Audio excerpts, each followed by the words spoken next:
আজকে বাজারে গিয়েই আমার বর দেখো সুন্দর সুন্দর মাছ নিয়ে এসছে। আমার খুব চিংড়ি মাছ খেতে ইচ্ছা করছিল, তাই চিংড়ি মাছ নিয়ে এসছে।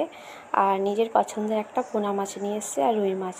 এ সুন্দর করে বাজারে যতই বেছে দিই দেখবে আর সব কিছুই মানে নোংরা থাকে, সেভাবে ওরা বেছে দেয় না। এদিকে রোদ লাগছে বলে দেখো আমাকে টুপি পরিয়ে দিয়েছে।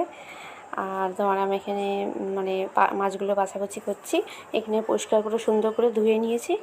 আর কৌটোতে মানে একদিনে তো সব রান্না করব না, তাই আজকে মাছ ভাজি, যেটা আমরা পছন্দ করি না, মানে অনেকেই পছন্দ করে না, একটু লাল লাল ভেজে রাখলে মাছ খেতে ভালো লাগে। তাই রুই মাছটা আমি ভেজে নিয়েছি।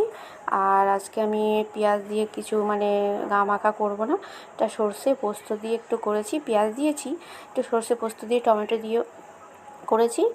আর তোমার এখানে এটাই মানে আর বর বলেছে আজকে পোনা মাছটা ভেজে দিতে, ও খাবে, খুব ইচ্ছে করছে। আর শসা লেবু বানিয়েছি। এটা বরের থালা, তাই আমি ওকে টেবিলে খেতে দিয়ে আসছি। আর আমি নিজেও ভাত বেড়ে নিয়েছি, খাবো একসাথে, তাই এখানে ভাত বেড়ে নিয়েছি। দেখো কেমন হয়েছে একটু দেখি। ভালোই লাগলো খেতে, সুন্দর লাগলো।